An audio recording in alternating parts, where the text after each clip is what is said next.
So we're here in Shela, Guatemala with Abroaderview with a new volunteer. Can you introduce yourself?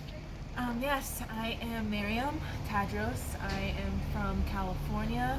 I am in my second year of medical school.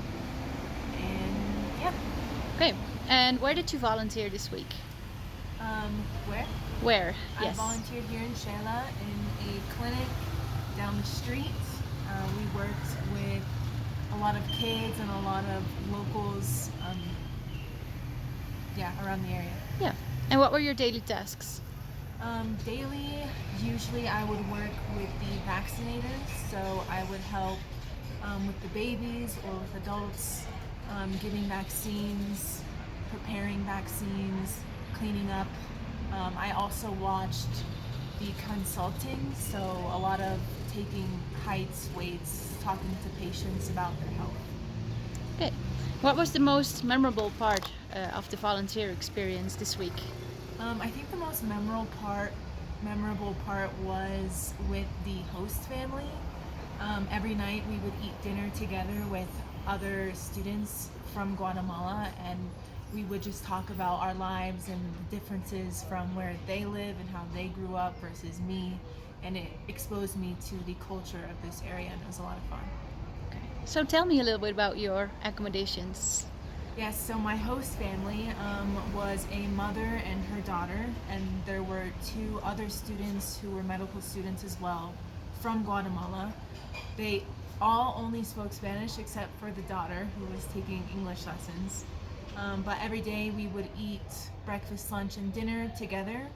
Sometimes I would wake up earlier so I wouldn't eat breakfast with them, but mostly at night we would all sit together, eat, talk, laugh, tell jokes. But they were super, super friendly. And my room was pretty comfortable. It was a lot better than I expected, for sure. Okay.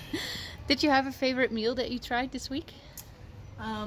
The host mother, I guess, made a lot of really good food.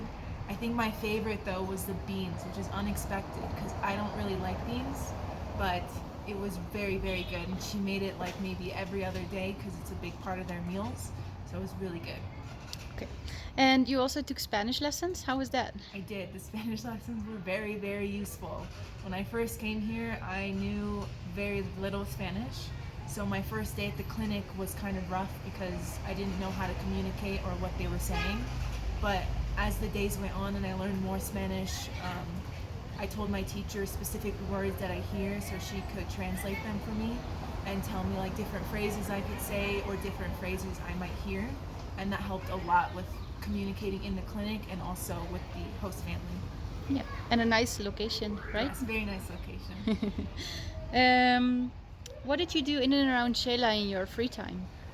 In my free time, I walked around a lot exploring the area. I also have planned a day trip to Antigua before I go, so I am excited for that. Yeah. Why did you choose the broader view? So I chose a broader view because compared to a lot of other programs, it's definitely a lot cheaper and has a lot more included, like the food, the transportation. There's a lot of support here. Everything's very descriptive, so I never felt lost or anything at any time, which was very helpful because again, I didn't speak the language very well, so it was kind of confusing at first. But everything was very descriptive, so it was very easy. And even on the website, everything is very like straight cut. What I need to know, what I need to do, what I'm going to do, like that. Yeah. So how was the support like before the trip and also here in country? Both was very good. Before I came, once I submitted all my papers and everything, again, everything was very descriptive. It was step by step of what I'm going to do, how I'm going to arrive, how I'm going to leave, what I'm going to do here. So that was really great. Any questions that I had, they responded super quick, which was great. Here also the same. I had everyone's phone numbers if I had a question or if I needed something, I could ask the organizer or the host family also helped a lot if I had any questions, so it was really good. Okay. Would you recommend this program to future volunteers? Yes, definitely. Especially if, well, personally, because I was in the medical program here, So if you're a medical student for sure, or nursing, or in healthcare, it's really cool to see how other countries work with healthcare. It's cool to compare it to where you're from. And do you have any tips for future volunteers? Yes, tips. Definitely check the weather before you come. As you can see, it's kind of chilly here, and where I'm from, it's very hot, so the weather flipped, and I wasn't completely prepared for that, but I got it. I'm all good. But yeah, definitely check the weather. Okay. And what will you miss most from here? I will miss the food and the people for sure. Everyone's super friendly here, and the food is really good and not very common in America or in the United States where I'm from. So I'm definitely gonna miss that. Yeah. Okay. Well, thank you very much.